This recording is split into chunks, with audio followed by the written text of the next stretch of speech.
I think I just got burnt out. You got what? I got burnt out. That makes sense. That's awesome. I think burnout's amazing and normal. Okay, well, that's good to hear. Listen to me, and listen to me good, and this is gonna be important for everybody. Why are we judging ourselves about yesterday? Good, you got burnt out, which is clearly what you needed, because your burnout has fired you up to get back to it. Yeah. Like, why is it okay? Like, why is it okay to well, actually, this is not okay. Like, by the way, I've had a very kind of burnt out first 5 months on my fitness and health. After 4.5 years of killing it, I made a decision that I kind of looked how much it cost me to travel these guys around the world, and finally decided, you know what? I'm not sure I want to pay $2,300 for a workout. So I decided this year, yeah. Anyway, nonetheless, kind of said, you know what, Jordan, you don't have to travel with me this year, whatever. And I've completely lost my way.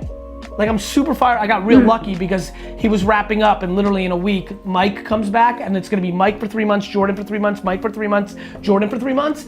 And so oh, nice. Mainly because Mike was coming back, it bought me a little more time. So I've gone hardcore, drilled it for 4.5 months, and I've absolutely not been on my game this year.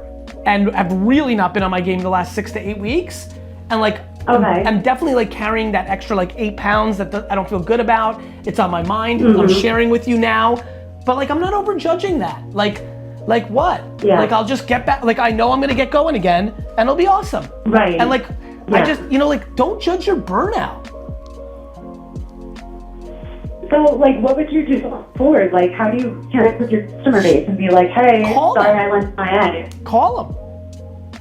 Okay. Do what I'm doing with you. Yeah, man, this is incredible. This is it's so inspirational because now I want to call everybody. That's exactly right. Call every fucking person. How many customers you got? Gosh, not a whole lot. And Give me the fucking answer. I mean, I don't know, probably 50? 50? 50. Where are you right now? What state? I'm in Pennsylvania. All right, East Coast. All right, by tomorrow night this time, you should call every single person. Okay. I'm telling you right now, I'm super intrigued for you to do that. Oh, we have to call Victoria or whatever. Virginia, go find her number. So you really, you need to call them all by this time tomorrow. I'm being dead serious. You know what? Happy Memorial Day. Hope you're having a great weekend. Hope you have a great weekend. Thank you. You know? Thank you. No, not you. I'm telling you what to tell them. I'm telling you what to tell them. I mean, I'd like you to have a nice Memorial Day weekend too. And by the way, you want to have a really great Memorial Day? Wait till you see what you feel like waking up Saturday morning after you call these 50 people in the next 24 hours. Yeah, seriously. That'll feel like I really, something I'm really connected with them. Do it right now. Listen, you know what's crazy about this in the way that I answered it? This morning was the first workout I had that was kind of something in a little while. And it was bullshit because you start to lose your way, little cardio stuff, jump rope and treadmill, and I felt amazing. I feel great. That's awesome. Listen to me, everybody, and you and me. You can feel terrible for 93 months in a row and execute properly today and start the process of feeling great. You know how amazing that is? That's why this is it doesn't count. Life is more like boxing than it is like basketball. Basketball, there's a record. You're 60 and 24, Boxing is, you win this fight, you win. You can be 30-0 and you lose this fight, you're back to 0. But you can win the next fight. Just win today's fight. Call everybody. You better call at least 5 people tonight. Yeah. You're gonna call somebody right now.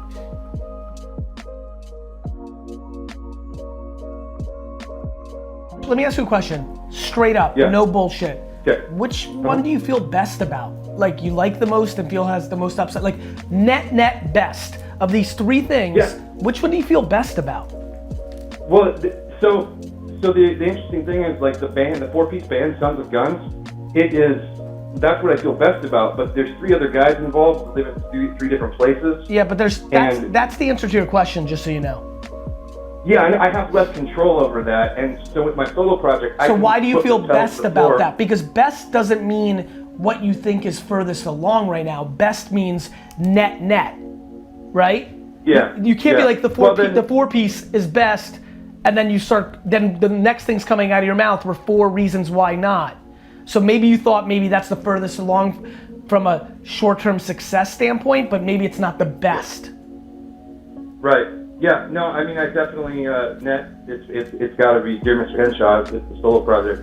That's what you need to lean into. That's what the question for everybody who's got things like that is not what's furthest along. Like people are like, this one thing's making 50K, this one thing's 8K, this one thing I'm losing money on. But what do you feel best about? AKA you like the most, and you think you could be successful, because you might like the 50K one the most, but you might not think it has the most upside, or me like this. Like what people don't understand is we settle too often.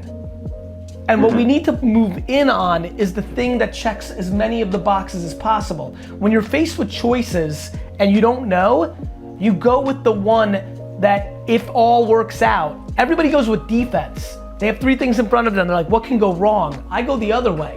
Of these 3 things, if they all went perfect, which would I be most happy about? The middle one, that one. Do you understand?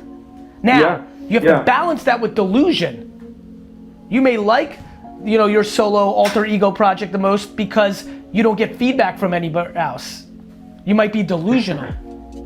Yeah. Yeah. No, that's true. I mean, you get more versatility out of music with a 4-piece band and a lot more collaboration. But if you're not happy, but the fact when you went into I don't have as much control, different things, that's a very logical and practical thing. And so I think the thing about doing something for a long time and now being 39 is it's incredible. You're young as fuck. You also have, sounds like 20 years of data that says, okay, here's what it is. You're 20 years in. You've got to decide, what are we doing here? Like at 17, it's about, I'm gonna fucking make it and fame. At 39, do you still feel that? Is this now about loving the game, loving the process? Yeah. Is this about, one of the things that most people don't understand about me is I just couldn't do anything else. If I was 1/1000th of as successful, I just couldn't do anything. Look at me, like with my 100th of an inch of free time, I want a garage sale. Yeah. I don't have any other fucking gear. This isn't about options. This is about happiness. Yeah, and I'm the same way. I'm still doing it because I can't not do it. And Good. I can't Good work for you. with somebody else. I'll hustle. I'll do what I got. I got it. Just to be clear, when I say control with the band, I don't mean that like creative control. I mean literally like if somebody offers us a gig, we have to check with 3 other guys to see how their schedules are. I followed you. I didn't think you wanted to be the ringleader. I thought that Barney might have a flat tire. Yeah, Len, I just want to make a video every day and play a show every week and tour 5 times a year, and I just want to play. So why don't you lean into all of them? Yeah, and I've been doing that lately, but in terms of branding, do you think I should just be like fucking flinging these 3 different Instagram accounts, just switching back and forth and doing it all? Yeah. All right. Or post them all on one. I mean, I got an Instagram account where you don't know if the video is gonna be about me like flipping a $4 teddy bear or like having a fucking conversation with the CEO of Verizon. Right. All right. Okay. Yeah. Totally.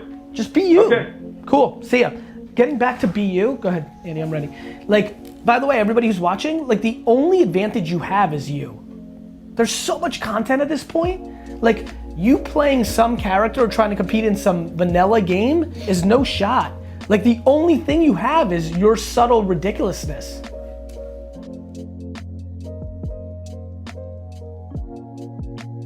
Listen, the 2 words that scare me the most are but and because when they consume my content, right? Those 2 B words scare the fuck out of me. And it's because they scare me because I know that it's grounded in insecurity. And I need to figure out, the reason I consistently put out so much content is that I know the only way for me to actually achieve impact is a scary level of consistency and creativity in perpetuity. So what do I say to them? I'll see you tomorrow. Right. Right, because you never know what version of the same thing you've always been saying teamed up with the right moment in time leads to the first moment of action. And that's right on point. Yeah, it's just, you know, like I can't be ideological about it. I know that we're all on different paths. I'm ambitious on actually having this impact and legacy. Thus, I have to be focused on consistency. You know, it's really meta. Like what I'm actually up to and trying to achieve, I'm actually doing, which is what I'm telling everybody else to do. I'm staying patient. I'm staying consistent.